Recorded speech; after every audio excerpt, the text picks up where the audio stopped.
বর্ধমান শহরের এক অন্যতম বহুল জনপ্রিয় পর্যটন স্থান হল গোলাপবাগ।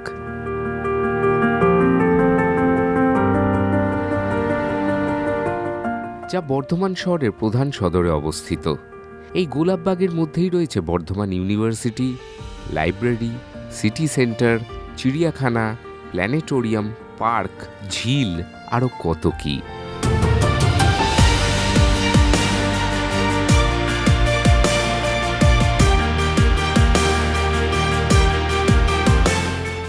তবে আজকের এই নানান রঙে সজ্জিত গোলাপবাগের ছবিটা একটা সময় মোটেই কিন্তু এমন ছিল না। এ ছিল তৎকালীন রাজা তেজচাঁদের নিজের হাতে বানানো এক শখের বাগান, যে বাগানে ছিল হাজারেরও বেশি প্রজাতির গাছ। ছিল বাঘ থেকে সিংহ, হাতি থেকে জলহস্তী, ছিল দেশীয় পাখিদের আনাগোনা ও বিদেশি পাখিদের বাস, আর ছিল নানান ফুলের পাশাপাশি গোলাপের বড় বাগান।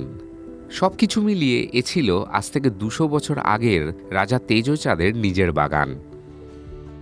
পরবর্তীতে গোলাপবাগের এই বৈচিত্র্য এবং খ্যাতি শীর্ষে পৌঁছেছিল তেজচাঁদের দত্তকপুত্র মেহতাব চাঁদের আমলে। তবে 1939 সালে দ্বিতীয় বিশ্বযুদ্ধের সময় কলকাতায় প্রতিষ্ঠিত ওয়ার কমিটির সভাপতি হিসেবে রাজা বিজয়চাঁদ গোলাপবাগের বিস্তীর্ণ এলাকা সৈন্যদের শিবির স্থাপনের অনুমতি দেন। কাজেই বাধ্য হয়ে এই পশুশালার প্রায় সব পশু পাখিগুলিকে দান করে দেওয়া হয় আলিপুর চিড়িয়াখানায়। আর এখানেই শেষ হয়ে যায় চিড়িয়াখানা হিসেবে গোলাপবাগের পথ চলা। বর্ধমান শহরের একেবারে প্রাণকেন্দ্রে রয়েছে গোলাপবাগ। আর যে গোলাপবাগ কিন্তু সর্বোপরি শুধুমাত্র বর্ধমানের নয়, পুরো গোটা বাংলার কাছে কিন্তু পরিচিত।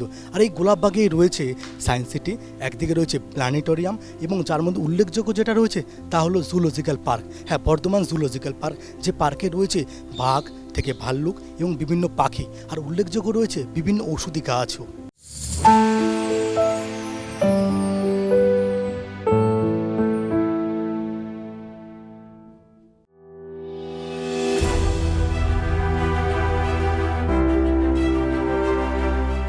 এরপর 1959 সালে দেশ থেকে জমিদারি প্রথা উচ্ছেদের পরে মহারাজ তেজচাঁদ মেহতাব চাঁদের শখের সেই বাগানে প্রতিষ্ঠিত হয়েছে বর্ধমান বিশ্ববিদ্যালয়ের বিভিন্ন বিভাগ।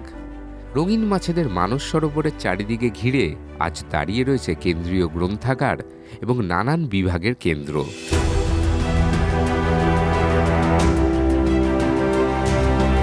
আর চিড়িয়াখানা না, একেবারে মুছে যায়নি। মহারাজা মেহতাব চাঁদের তৈরি বাগের 14 হেক্টর জমিতে ভারতীয় বন দফতর ও সেন্ট্রাল জু অথরিটির উদ্যোগে 1960 সাল থেকে তৈরি হয়েছে একটা মিনি জু।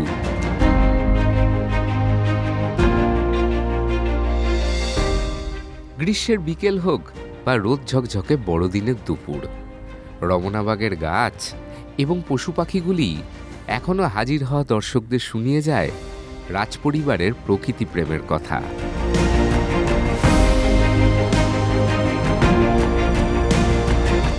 এই বর্ধমান জুলজিক্যাল পার্কের ঠিক কাছেই রয়েছে মেঘনাদ সাহা প্ল্যানেটোরিয়াম, যে প্ল্যানেটোরিয়ামটি 1977 সালে প্রতিষ্ঠিত হয়েছিল বিশিষ্ট ভারতীয় বিজ্ঞানী স্যার মেঘনাদ সাহার নামকরণে।